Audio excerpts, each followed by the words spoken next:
안녕하세요. 올해로 결혼한 지 10년 차인 40대 후반의 주부입니다. 남들 시집가던 시기에는 친정은 어렵고 아래로 딸린 동생들이 있어 결혼 생각은 꿈도 못 꾸다가 뒤늦게 인연이 닿아 남편을 소개받았습니다.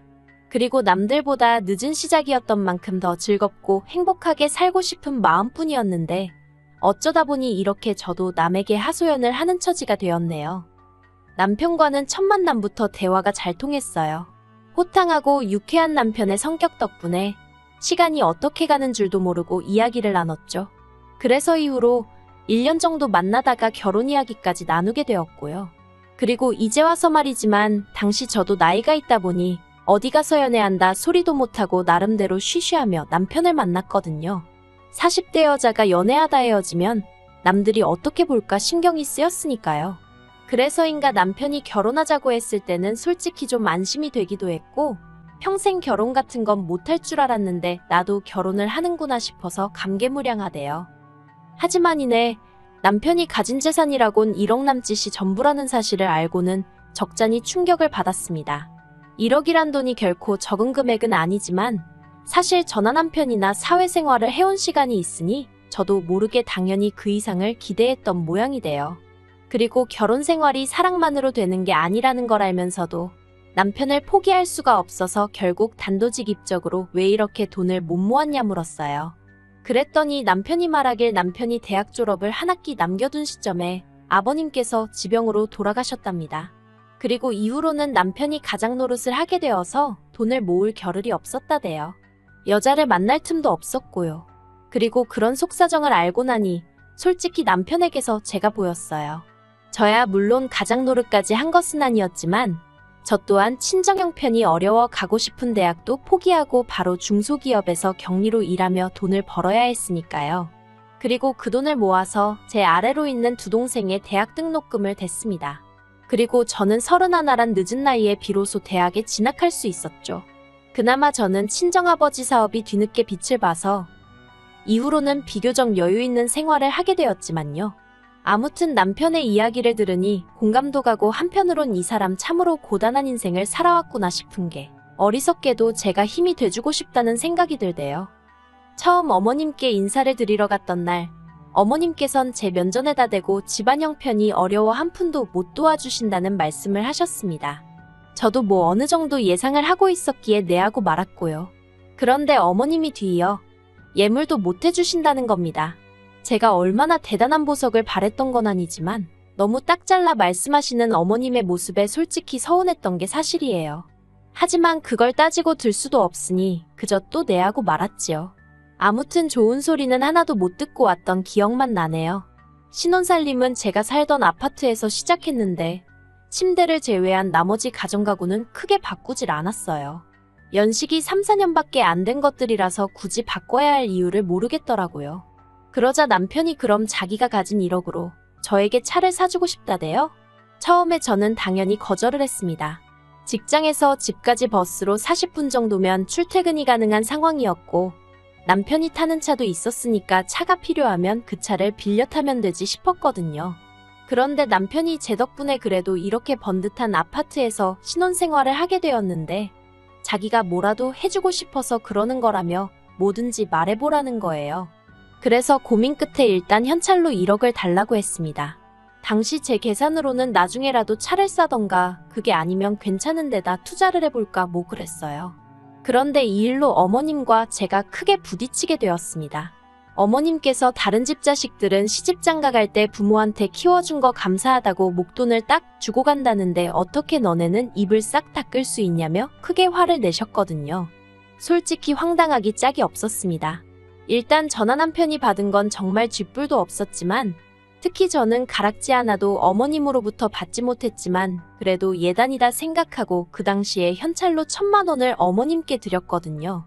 그런데 또다시 목돈이 어쩌고 하시는 것도 어이가 없었고 막말로 해주신 게 뭐가 있다고 저런 얘기를 대놓고 하실 수 있는 건가 싶어서 한마디로 어처구니가 없었죠. 그래서 제가 어머님께 드릴 목돈이 어디 있겠냐고 당장 신혼집 구할 돈도 없어서 제 집에서 시작하는 거 모르시냐 받아쳤습니다. 그랬더니 어머님께서 진짜 부모한테 뭐라도 해줄 마음이 있었으면 옛날 같으면 머리카락을 팔아서라도 해줬다는 말도 안 되는 억지를 쓰시대요. 그리고 이후로도 몇 번이나 이런 식의 황당한 말다툼이 어머님과 저희 부부 사이에 오갔습니다. 하지만 그나마 다행이었던 건 그럴 때마다 남편이 제 편을 들어줬고 어머님이 정말 선을 넘으신다 싶을 때는 직접 어머님을 찾아가서 한 번씩 소리라도 지르고 오는 시기였거든요. 그런데 이렇게 일이 커지면 황당하게도 어머님은 저를 불러내셨습니다. 그리고는 저를 앉혀두곤 남편 욕을 하시기 일쑤셨네요. 그리고 솔직히 처음에는 어디선가 남편이 잘못하면 시어머니한테 이르는 며느리들이 있다더니 이것도 비슷한 상황인가 보다 싶어서 그런 어머님을 이해해 보려고 했어요. 그런데 시간이 흐를수록 정말 남편이 어머님이 배 아파 낳은 자식이 맞나 싶을 정도로 험담을 넘어서 아예 악담을 하시더라고요. 살면서 듣도 못한 쌍욕을 섞어가시면서 말이에요. 물론 제가 어린 나이도 아니고 그러니 욕 한마디에 화들짝 놀라고 그런 것은 아니었지만 그래도 어머님과 비슷한 연배이셨던 저희 친정부모님은 한 번도 제 앞에서 그런 상스러운 욕을 하신 적이 없으셨기에 충격이 무척이나 컸던 게 사실입니다. 그리고 아무리 어머님 아들이라고 해도 저에게는 하나뿐인 제가 믿고 사는 남편인데 그렇게 깔아뭉개시니 듣기 좋을 리가 없었죠. 그래서 언젠가 한번 어머님께 남편이 뭘 그렇게 잘못했는지 모르겠다고 어머님 말씀이 좀 지나치신 것 같다고 한마디 했어요. 그랬더니 너도 그 자식이랑 똑같은 족속이구나 하시고는 전화를 탁 끊어버리시대요. 그리고 그때 이후로 한동안은 연락을 안 하고 지냈습니다. 원래는 안부 인사고 뭐고 할 것도 없이 어머님이 하도 자주 전화를 해대셨는데 어머님이 더는 연락을 안 주시더라고요. 그리고 저도 솔직히 그간 쌓인 감정들도 있었고 그렇다 보니 선뜻 내키지가 않아서 어머님께 먼저 연락을 안 드렸지요. 그리고 말이 나왔으니 말이지만 당시 문득문득 어머님 생각을 하면 알 수 없는 죄책감과 찝찝함에 마음이 불편하긴 했어도 연락을 하고 지낼 때보다 훨씬 편한 일상을 누렸던 것 같아요. 하지만 그 평화는 얼마 못 가 깨어지고 말았습니다. 어머님이 건강이 안 좋으신 것 같다며 시동생한테 연락이 왔고 남편이 차마 그런 시어머니를 모른 채 하지 못하더라고요. 그리고 저도 부모가 있는데 그런 남편을 못났다 할 수도 없는 노릇이었죠. 아무튼 그래서 대형병원으로 모시려고 하니까 이제 와서 얼마나 지혜미 위하는 척 하는 거냐며 싫다고 얼마나 완강히 거부를 하시던지. 그래서 결국 그때 병원에 못 모시고 갔는데 결국 얼마 후 뇌경색으로 병원에 입원을 하게 되셨습니다. 그런데 그때는 또 왜인지 저희 집 근처 병원으로 입원을 하시겠다고 고집을 부리셔서 저희 집에서 20분 정도 걸리는 곳으로 모시게 되었어요. 당연히 내키지 않았고 싫다는 얘기도 했지만 시동생이랑 신우가 합세해서 밀어붙이니 방법이 없었죠. 그런데 문제는 막상 병원에 도착하니 어머님께서 담당 간호사한테 너 간호대학을 나왔냐 안 나왔냐 하시며 막말을 하시고 의사한테도 어디 의대를 나왔냐며 아니 정작 어머님 자식들도 서울에서 내놓으라 하는 대학 나온 자식도 하나 없는데 잘난 의사 학벌은 왜 따지시나 싶은 게 한마디로 제 낯이 다 뜨겁더라니까요. 정말로 너무 창피해서 모른 척하고 싶은 마음뿐이었네요. 사실 어머님의 막말은 상황을 가리는 법이 없었습니다. 평소에도 예를 들어 외식을 하러 식당에 갔는데 만약 음식이 당신 입맛에 안 맞으면 그냥 다음에 안 가시면 되잖아요. 그런데 꼭 주방까지 쫓아가서는 맛이 있네 없네 간이 짜네 어쩌네 한마디 하고 오십니다. 그래놓고는 하시는 말씀이 당신은 여장부 같은 성격이라 할 말은 다 해야 하고 따질 건 따져야 한다면서 정작 그런 성격 때문에 주변 사람들이 힘들어하는 건 안중에도 없으셨죠. 오죽하면 남편이 먼저 자기 어머니지만 엮이기 싫다며 거리를 두자고 했을 정도였으니까요. 그러던 중 지난해 기어이 사단이 났습니다. 그때도 어머님하고 남편이 뭐 때문에 싸워서 한동안 서로 연락을 안 하고 지낼 때였어요. 그리고 저는 평소처럼 퇴근하던 길이었는데 어머님한테 전화가 걸려왔더라고요. 보나마나 또 남편 흉이나 보시려는 거겠지 싶어서 안 받으려다가 혹시나 위급 상황이면 어쩌나 싶은 생각에 결국 전화를 받았습니다. 그랬더니 아니나 다를까 아주 멀쩡한 목소리의 어머님이셨어요. 그리고는 떼지난 칠순 이야기를 하시면서 당신 칠순 때 왜 잔치를 안 해줬냐며 서운하다 섭섭하다 하시더니 저더러 저는 자식이 없어서 당신 속을 모른다며 막말을 하시더라고요. 전화 남편이나 늦은 결혼이었지만 그래도 혹시나 아이 하나는 가질 수 있지 않을까 하는 희망의 별의별 짓을 다 하다가 결국 안 된다는 걸 인정하고 간신히 마음을 추스리던 시기였는데 말이죠.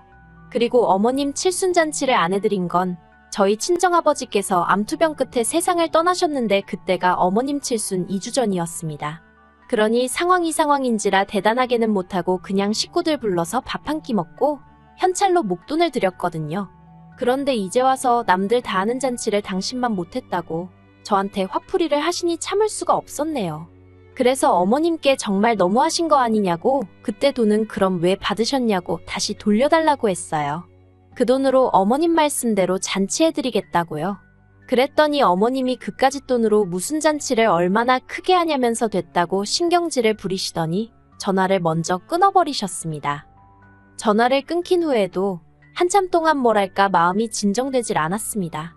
열불이 머리끝까지 올라온다는 게 이런 건가 싶고 손에 잡히는 건 전부 다 집어 던져버리고 싶을 만큼 우라가 치밀더라고요. 어떻게 집에 도착했는지도 모르겠는데 아무튼 집에 들어가니 남편이 먼저 와 있었어요. 그래서 남편더러 더는 못 참겠다고, 한두 번도 아니고 왜 매번 둘이서 싸우고는 나한테 난리냐고, 그리고 어떻게 내 앞에서 자식이 어쩌고 소리를 하시냐고 미친 듯이 소리를 질렀죠. 그랬더니 남편이 미안하다면서 앞으로 저 하고 싶은 대로 다 하라대요. 하고 싶은 말이 있으면 참을 거 없다고 그냥 어머님한테 대놓고 하라나요. 그리고는 남편이 그 자리에서 어머님께 전화를 걸더니 아주 악을 써댔어요. 할 말이 있으면 나한테 하지 왜 엄한 사람을 괴롭히냐면서.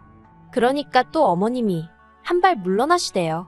당신은 그런 뜻이 아니었는데 제가 오해를 한 것 같다면서. 그래도 끝끝내 저한테 미안하다고 직접 사과는 안 하셨지만요. 그리고 그때부터 저는 어머님하고 연락을 안 하고 살았어요. 막말로 연락을 안 하고 사는 동안 저는 불편한 건 하나도 없었네요. 그런데 올해 초 뜻밖의 소식을 접하게 되었습니다. 시동생이 자기가 어머님을 모시고 살 거라며 저희와는 상의도 없이 어머님이 사시던 집을 팔았다는 거예요. 그런데 더 어이가 없는 건 어머님이 집 한 돈 1억을 전부 시동생한테 주기로 하셨다는 겁니다. 황당하고 어이가 없었죠. 아무리 어머님 재산이라지만 저희 부부가 결혼한 이후로 매달 어머님 생활비에 보태시라고 드린 돈이 얼마며, 그간 어머님이 남편과 자주 부딪히기는 했어도 결국 어머님 수발 드는 건 전부 다 저희 부부의 몫이었는데 어떻게 그러실 수 있나 싶어서요. 그리고 말이 좋아 시동생이 모시고 사는 거지. 시동생은 바람을 피다 동서한테 들켜서 이혼을 당한 상황이었어요. 그러니 어머님 입장에서는 시동생이 혼자 그러고 사는 게 안쓰러웠을 테고, 시동생은 시동생대로 그동안 동서가 하던 집안일이며 살림을 도맡아줄 누군가가 필요했던 거겠죠. 그래서 결국 참다 못한 저와 남편이 어머님을 찾아갔습니다. 그리고는 어머님께 문 좀 열어보시라고 얘기 좀 하자고 했어요. 그랬더니 어머님께서 정말 아무렇지도 않다는 표정으로 문을 여시더니 돈이 아쉬워서 찾아왔냐며 역시 돈이 최고라는 말씀을 하시대요. 그리고 그때였어요.